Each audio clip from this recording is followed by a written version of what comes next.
내게 복 주실 줄을 아노라 하니라. 아멘. 할렐루야. 오늘은 예배가 타락하면이라는 제목으로 말씀을 나누고자 합니다. 새해가 되면 수많은 사람들이 결심을 하죠. 새해 결심을 합니다. 올해는 다이어트에 성공할 거야. 올해는 매일 1시간씩은 운동해야지. 올해는 책을 한번 30권, 50권은 읽어봐야지 등등 이렇게 많은 작심들을 합니다. 하지만 어떻습니까? 작심이 3일이라고 그 결심이 오래가지 못할 때가 참 많이 있죠. 무슨 이유 때문일까요? 우리 의지가 약하기 때문도 있을 것입니다. 하지만 더 근본적인 이유는 그 결심 자체를 망각하기 때문입니다. 흔히들 인간을 뭐라고 부릅니까? 망각의 동물이라고 부릅니다. 너무 쉽게 잊어버리는 것이 바로 사람의 습성입니다. 그렇게 친하게 지냈던 친구도 몸이 멀어지면 마음도 멀어집니다. 모든 국민이 경악할 정도로 충격적인 사건이나 사고도 시간이 지나면 잊혀지고 무덤덤해지기 마련이죠. 씁쓸할 정도로 무뎌져 버립니다. 우리는 모두 역사라는 것을 배워왔습니다.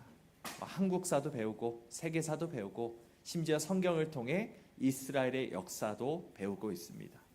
우리가 역사를 통해 한 가지를 배우는 것이 있습니다. 유일한 한 가지, 역사를 통해 배우는 것이 무엇일까요? 사람은 역사를 통해 아무것도 배우지 않는다는 사실을 배웁니다. 사람은 망각의 동물이라는 말은 참으로 진리입니다. 이 자리에 있는 우리 모두도 예외가 아닙니다. 우리는 과거에 일어난 실수나 실패를 교훈 삼지 않고 또 다시 쳇바퀴 돌듯 같은 잘못을 저지릅니다. 이런 나의 모습에 자괴감에 빠지다가도 금세 잊어버리고 또다시 잘못된 것을 반복을 하죠.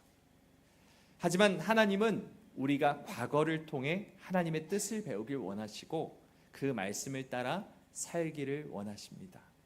그래서 하나님은 성경 안에 이스라엘의 성공 스토리만 넣지 않으시고 처참한 실패담도 함께 넣어 놓으셨습니다. 여러분 성경에 보시면 아브라함이 있죠. 믿음의 조상 아브라함이 믿음의 조상이 되는 아주 놀라운 성공의 스토리만 기록되어 있지 않습니다. 수없이 믿음이 흔들리고 애굽으로 내려갔다가 아내를 누이라고 속였다가 또 여종을 통해 아이를 가지려고 했던 한심한 실패담이 함께 기록이 되어 있는 것이 성경입니다. 또한 성경에는 다윗이 왕이 되는 성공 스토리만 있는 것이 아니라 다윗이 밧세바와 동침하고 아이를 갖게 돼서 그 사실을 숨기려고 그 남편을 살인 청부하는 추악한 실패담도 함께 기록되어 있습니다.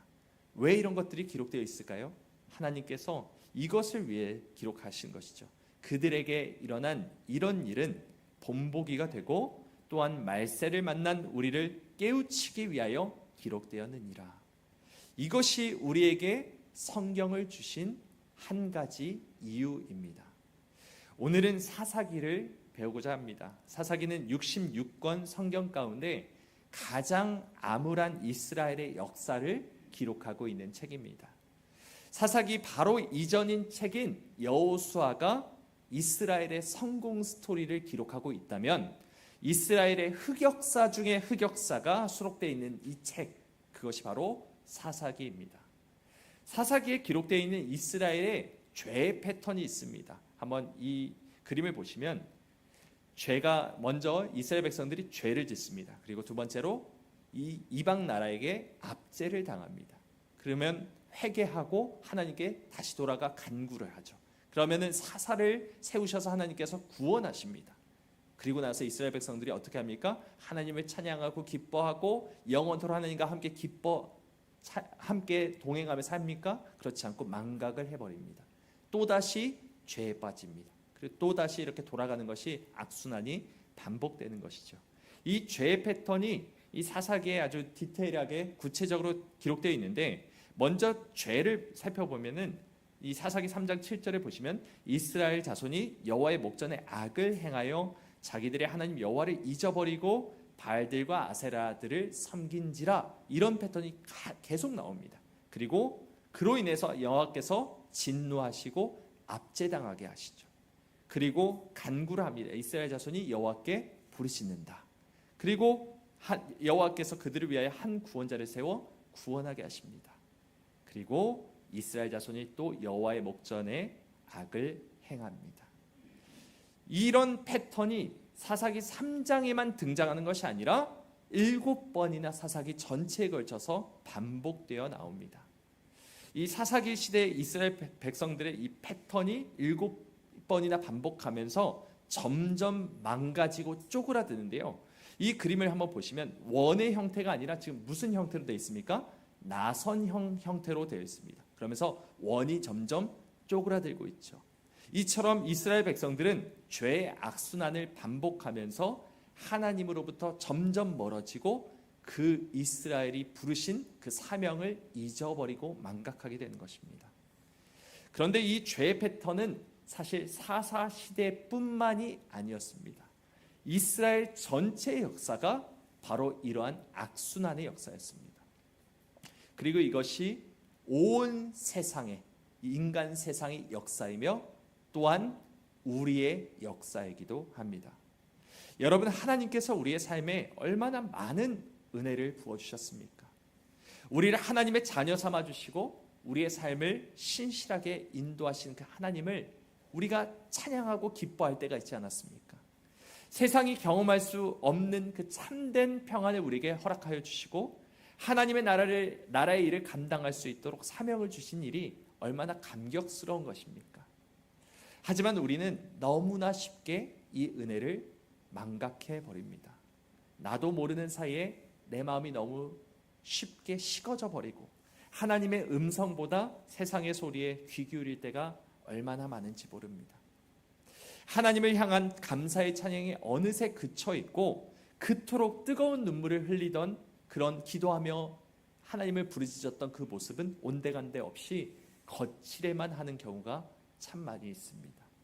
하나님의 말씀이 꿀송이와 같이 달게 느껴져서 그 말씀을 음미하고 또 음미하며 하나님 참 감사합니다. 참 귀한 말씀이군요. 이렇게 감탄하던 때가 있었는데 어느새 또 우리의 영혼이 무뎌져서 말씀을 멀리하고 있는 우리의 모습을 보게 됩니다. 도대체 무엇이 문제일까요? 왜 자꾸 우리는 하나님의 말씀을 잊어버리고 그 은혜를 망각해 버리는 것일까요? 오늘 사사기 말씀은 그것이 예배의 타락 때문이라고 말씀하고 있습니다. 이스라엘 백성들이 하나님의 말씀을 그토록 쉽게 망각해 버리고 죄를 반복하게 된 원인, 예배의 타락에 대해서 우리가 함께 말씀을 통하여 살펴보길 원합니다. 그리고 우리가 드리는 예배는 어떠한지를 돌아보며 우리의 예배가 새롭게 되고 하나님이 받으실 만한 온전한 예배가 되는 은혜가 있길 소망합니다. 사사기 17장을 보면 에브라임 산지에 미가라는 사람이 등장을 합니다. 그런데 이 이야기가 조금 이상합니다. 우리 2절 말씀을 함께 읽어볼까요? 2절입니다. 시작. 그의 어머니에게 이르되 어머니께서 은 1,100을 잃어버리셨으므로 저주하시고 내 귀에도 말씀하셨더니 보소서 그 은이 내게 있나이다. 내가 그것을 가졌나이다 하니 그의 어머니가 이르되 내 아들이 여호와께 복받기를 원하노라 하니라. 아멘. 여러분, 미가의 어머니는 아주 큰 부자였던 것 같습니다.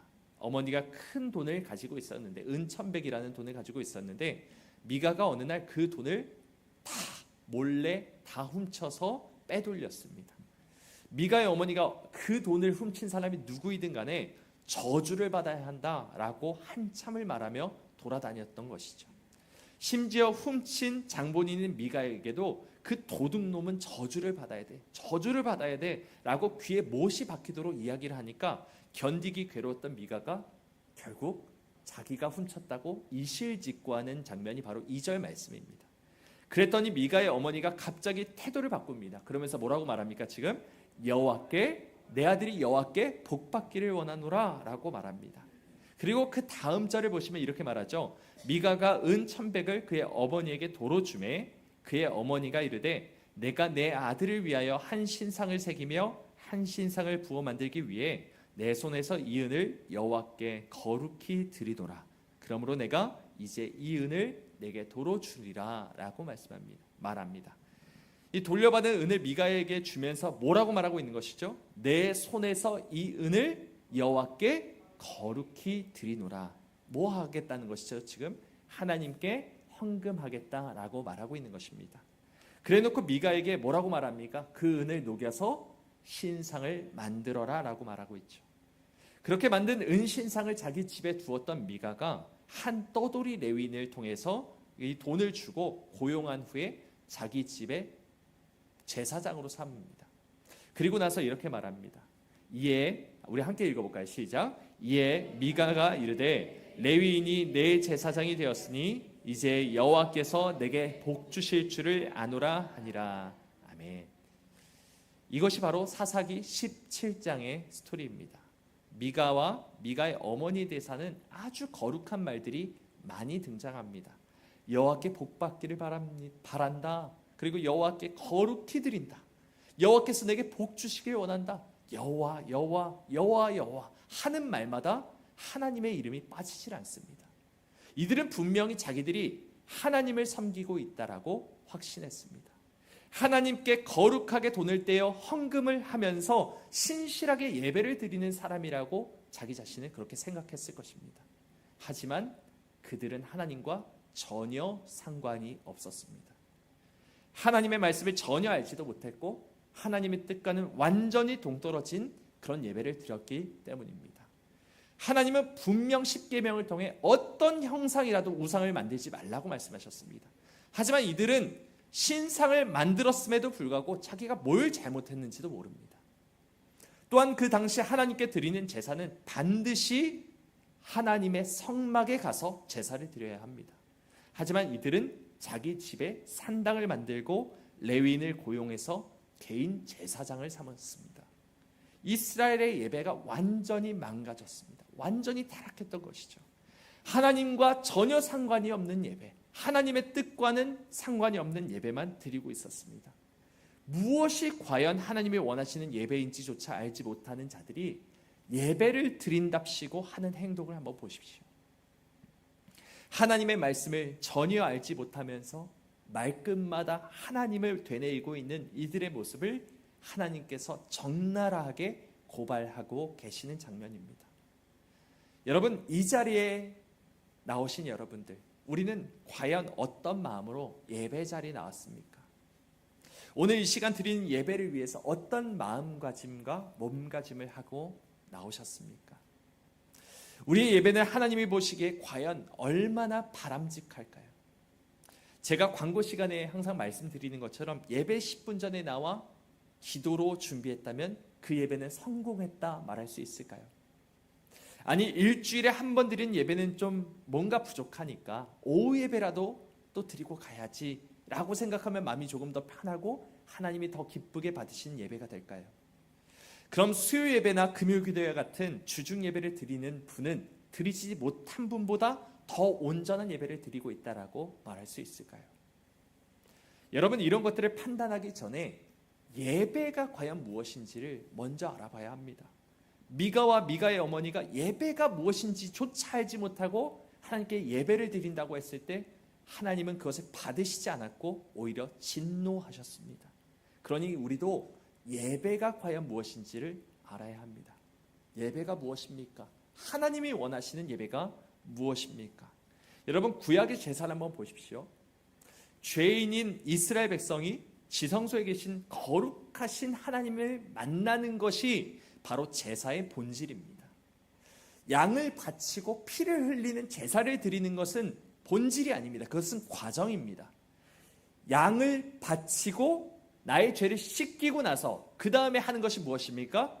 지성소에 계신 하나님을 만나 뵙는 것이 예배라는 것입니다. 오늘날의 예배 역시도 마찬가지입니다. 예배의 본질은 하나님을 만나 뵙는 것입니다. 말씀이신 하나님, 태초에 말씀이 계시니라, 말씀이신 하나님께서 이 자리에 말씀하시고 그 말씀으로 임재하시는 것을 우리가 보고, 하나님 정말 대단하십니다. 하나님 놀라우십니다. 하나님의 영광이 찬란하십니다. 우리에게 주신 은혜가 너무나도 귀합니다 라고 탄성을 내지르는 것이 예배라는 것입니다. 하나님이 먼저 말씀으로 이 예배 자리에 오십니다. 우리만 이 자리에 나와 있는 것이 아니라 그냥 사람들끼리 모여서 사람들끼리 하는 것이 예배가 아니라 하나님께서 말씀 가운데 이 자리에 함께 우리와 함께 계신다는 것이죠. 예배는 하나님이 우리에게 오셔서 말씀으로 우리를 붙들어 주시고 내가 구원을 받은 하나님의 자녀라는 것을 매 순간마다 확신시켜 주는 자리임을 기억하시기 바랍니다. 우리가 드리는 찬양과 기도는 하나님이 주신 그 은혜에 대한 응답일 뿐입니다. 하지만 우리는 예배에 대해서 오해할 때가 참 많이 있습니다. 찬양팀이 각종 악기를 가지고 아름다운 화음을 내어 찬양을 하고 설교자가 말씀을 조리 있으면서도 짜임새 있게 강력하게 전하고 또 대표 기도자가 짧으면서도 강렬하게 기억에 남도록 기도를 하면 우리는 그것을 은혜 받았다, 은혜로운 예배를 드렸다라고 생각할 때가 있다는 것이죠.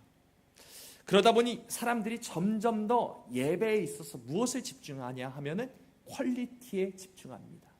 뭔가 눈에 보이는 것들, 눈에 보이는 조명, 음향 시스템, 더욱 짜임새 있는 설교, 다른 어떤 교회보다 더 괜찮은 보이기에 좋은 그런 예배를 드렸을 때 은혜 받았다라고 생각을 하는 경우가 있다 보니까 사람들이 점점 이 교회 저 교회를 기웃거리는 현상들이 많아졌습니다.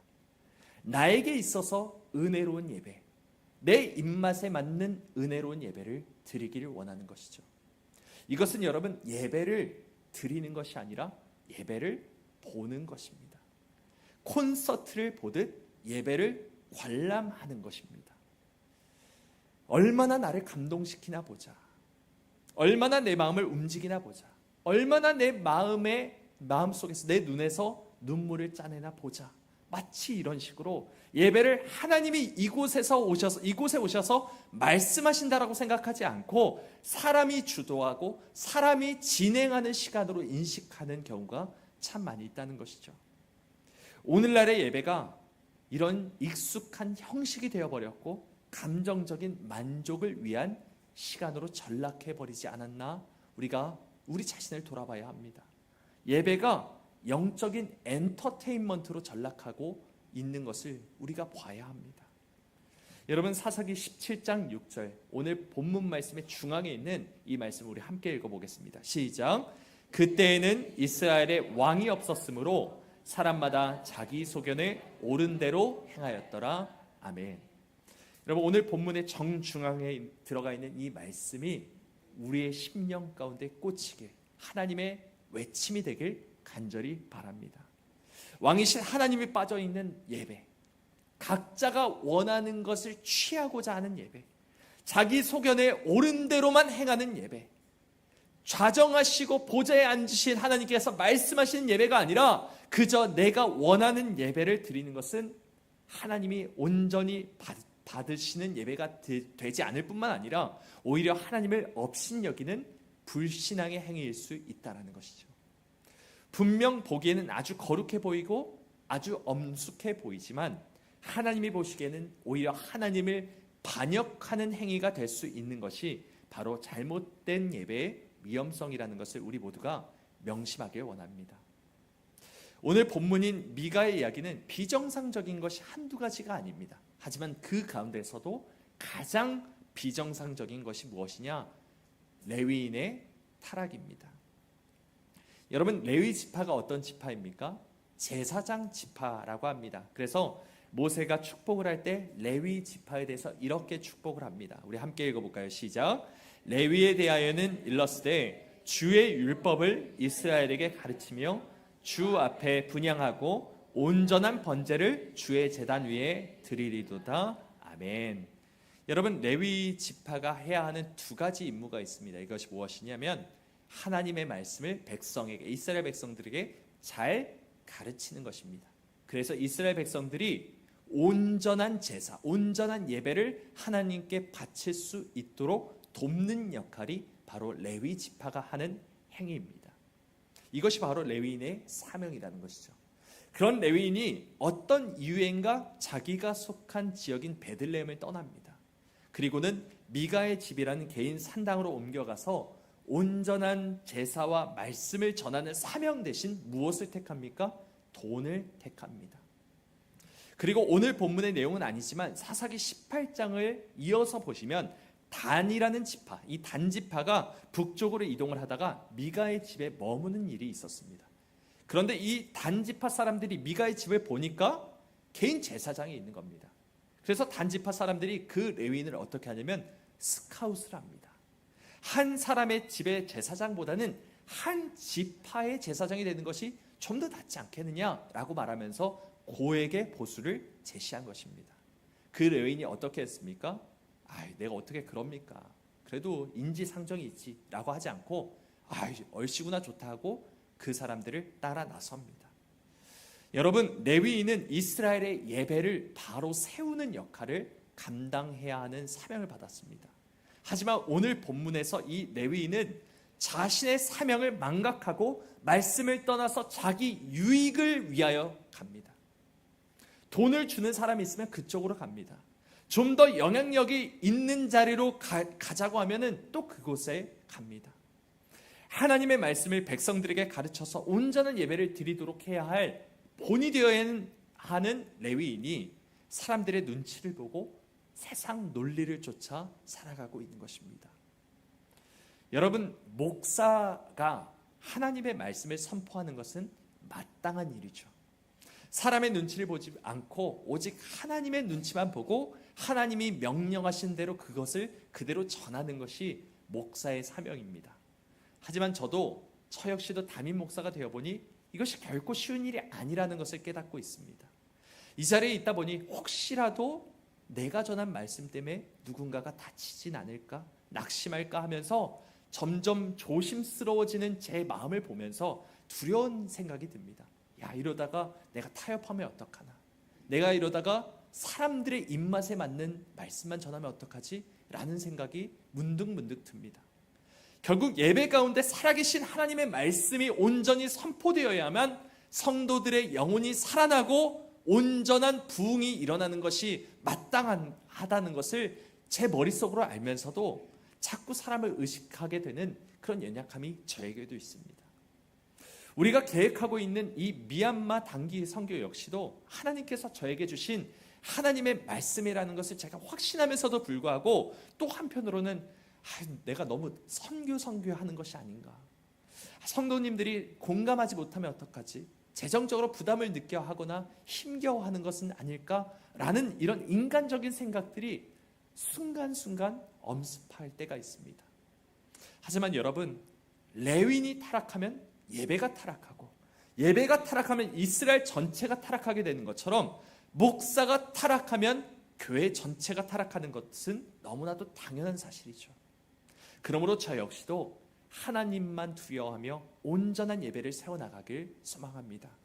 올바른 가르침과 하나님의 말씀을 선포함으로 하나님이 지시하시는 방향, 우리 교회가 나아가야 할 하나님이 원하시는 방향으로만 온전히 인도하는 이 시대에 깨어있는 레위인이 되길 소망합니다. 하지만 이 말씀은 저 개인뿐만 아니라, 담임 목사 개인뿐만 아니라 우리 모두에게 주시는 말씀이기도 합니다. 하나님께서 이스라엘을 부르신 목적이 무엇이냐면 제사장 나라로 삼으셔서 모든 민족과 열방을 하나님께로 나아오게 하시기 위함입니다. 성경은 분명 너희는 택하신 족속이요 거룩한 제사장 나라다, 제사장, 왕 같은 제사장이다, 이렇게 말을 하죠. 모든 그리스도인이 제사장이다 라고 성경은 선포하고 있습니다. 목사의 직분을 가진 사람뿐만 아니라 모든 성도가, 예수 그리스도를 주로 섬기는 모든 백성들이 레위인이라는 것을 성경은 분명히 드러내고 있습니다. 그러므로 우리는 우리의 가정에 파송된 레위인이고 우리의 직장과 사회에 파송된 레위인입니다. 그러므로 우리가 드리는 예배가 어떤지를 돌아봐야 합니다. 우선 여러분께 하나님의 말씀을 담대한 마음으로 선포합니다. 여러분, 예배에 빠지지 마십시오. 어떤 일이 있어도 예배에 빠지지 마십시오. 모이기를 힘쓰십시오. 주중 예배도 힘쓰십시오. 어떤 일이 있어도 예배보다 우선한 일이 없도록 하십시오. 내 개인적인 일을 위해, 내 사적인 즐거움을 위해 하나님을 만나는 일을 포기하지 마십시오. 영과 진리로 간절하고 갈급한 심령으로 가장 정성스러운 몸과 마음의 가짐을 가지고 하나님께 하나님을 만나 뵙는 일을 포기하지 않길 소망합니다. 여러분, 이것은 제 말이 아니라 하나님의 말씀입니다. 하나님의 마음이고 하나님의 뜻입니다. 우리가 예배를 성공적으로 매일매일 드려야 합니다. 삶이 예배가 되어야 하고 우리의 마음가짐이 예배가 되어야 합니다. 여러분, 내가 예배를 빠지고 다른 일을 한다는 것은 엄청난 메시지가 담겨 있습니다. 특히 레위인으로서 우리가 전하는 메시지가 있습니다. 어떤 긴급한 일이 생긴다면 내가 예배는 빠져도 괜찮다는 것을 그런 메시지를 나도 모르게 나의 삶으로, 내 행위로 선포하고 있을 때가 있습니다. 우리 자녀들에게, 내 주변의 이웃들에게 하나님의 말씀을 가르치고 예배가 무엇인지를 경험하게 해야 하는데, 나조차도 예배가 무엇인지를 알지 못하고 나조차도 어떤 일이 있으면 예배는 빠져도 되는 것이라는 메시지를 전달하면 어떻게 다음 세대를 세워나갈 수 있겠습니까? 어떻게 이것이 귀하다 말하면서 우리 자녀들에게 예배 나와야 돼, 교회 나와야 돼 라고 말할 수가 있겠습니까? 레위인이 실추된 그 명예를 가지고 있으면서 어떻게 우리의 가정을 세워나갈 수 있고 우리 교회를 세워나갈 수 있다는 것입니까? 결코 그것이 가능하지 않다는 것입니다. 미가의 집에 고용되었다가 단지파의 소속 제사장이 되었던 이 레위인이 어떤 선한 영향력을 발휘할 수 있겠습니까? 제사장으로서 그가 하는 거룩한 말들이 무슨 소용이 있겠습니까? 아무런 능력도 아무런 역사도 아무런 열매도 맺어지지 않는 헛된 제사장이었던 것입니다. 여러분, 이 시대의 레위인, 즉 왕같은 제사장으로 부름받은 우리 모두가 이제는 깨어나길 소망합니다. 예배 성공하길 원합니다. 하나님께 온전한 예배를 드리길 원합니다. 하늘소망교회에 왕이 없으므로 성도마다 각기 소견에 옳은 대로 행하였더라, 이런 말이 하나님의 입에서 나오지 않기를 소망합니다. 하나님이 우리에게 주신 은혜를 망각하지 않고 인생 성공보다 더 귀한 예배의 성공을 하나님께 온전히 올려드리는 우리 모두가 되길 간절히 원합니다. 우리의 왕이신 하나님께서 이 자리에 좌정하시고 이 자리에서 말씀을 선포하시고 그 말씀을 통해서 우리의 심령이 변화되고 그 말씀대로 살아가는 역사가 우리의 삶 가운데 일어나길 간절히 원합니다. 우리의 모두가 우리의 가정의 왕이신 하나님, 우리의 교회의 왕이신 하나님, 이 나라의 왕이시며 모든 민족의 왕이신 하나님을 매 순간 만나 뵙는 살아있는 예배 공동체가 되기를 간절히 소망합니다.